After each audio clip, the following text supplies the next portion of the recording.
지금 우리가 걷고 있는 길이 때로는 안개 속을 걷는 것처럼 느껴질 때가 있습니다. 우리 인생은 불확실성 그 자체입니다. 오늘 하루 동안 무슨 일이 일어날지 도무지 알 수 없습니다.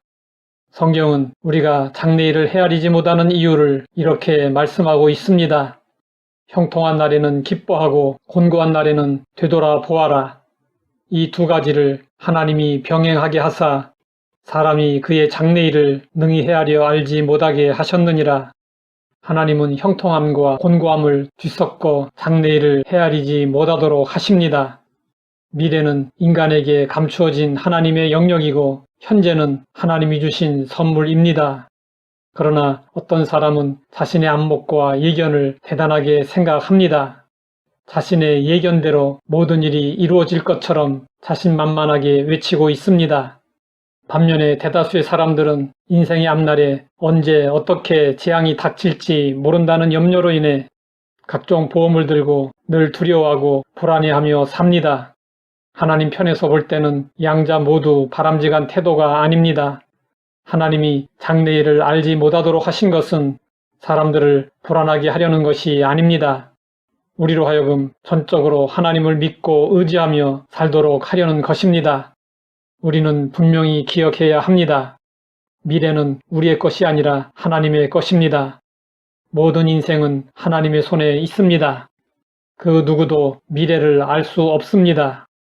하나님이 미래를 감춰 두신 것은 우리에게 크나큰 은혜입니다. 미리 아는 것이 우리의 행복을 보장해 주지 못합니다. 만일 내일을 알게 하셨다면 너무 좋아서 심장마비로 죽을지도 모릅니다. 아니면 너무 절망하고 두려워하여 미리 포기할지도 모릅니다. 그러면 우리는 예측하기 어려운 인생을 어떻게 살아야 할까요?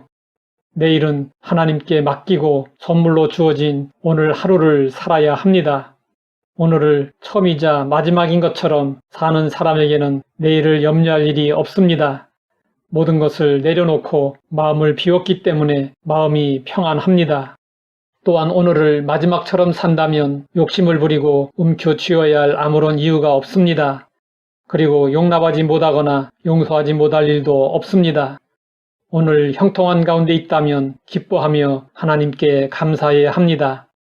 그런데 형통을 누릴 줄 모르고 불안해하는 사람들이 있습니다. 욥이 그런 사람이었습니다.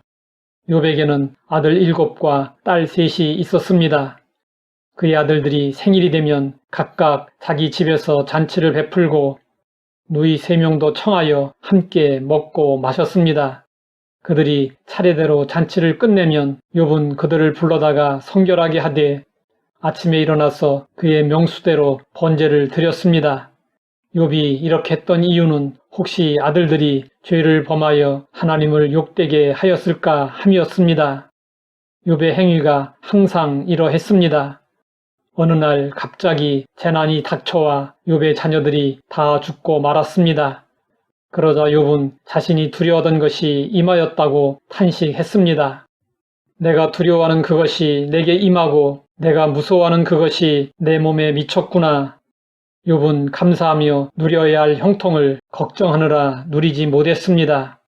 하나님은 우리 삶에 형통과 곤고를 병행하여 허락하십니다. 형통만 계속되는 경우가 없고 곤고만 계속되는 경우도 없습니다. 형통도 곤고도 모두 하나님의 손에 있습니다. 그러므로 우리에게 곤고가 다가올지라도 하나님의 선하신 뜻이 있음을 믿어야 합니다. 결국에는 모든 일이 합력하여 선이 될 줄로 믿고 기대하며 기도해야 합니다.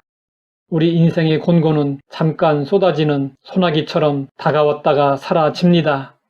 소나기가 쏟아질 때는 어느 처마 밑이든 얼른 피하는 것이 지혜로운 처사입니다. 마찬가지로 우리 인생에 곤고함에 소나기가 쏟아지면 재빨리 기도의 처마 밑으로 피할 수 있어야 합니다. 곤고할 때에 기도하는 사람은 잃어버리기 쉬운 것을 지킬 수 있습니다. 서로 손해를 당하였다고 할지라도 기도하는 사람은 보상받을 수 있습니다. 곤고한 날의 유익은 그것이 우리를 더 깊은 신앙으로 인도하여 고난이 내게 유익이라고 고백할 수 있도록 해주는 것입니다. 우리 삶의 형통함과 곤고함은 모두 하나님의 손에 달려 있습니다. 하나님을 생의 주인으로 모신 사람에게는 형통도 은혜이고 곤고함도 은혜입니다. 하나님 아버지, 내일을 알 수 없는 것이 은혜임을 알게 하시니 감사합니다. 오직 믿음으로 살아가게 하시고 우리의 삶을 책임져 주시옵소서.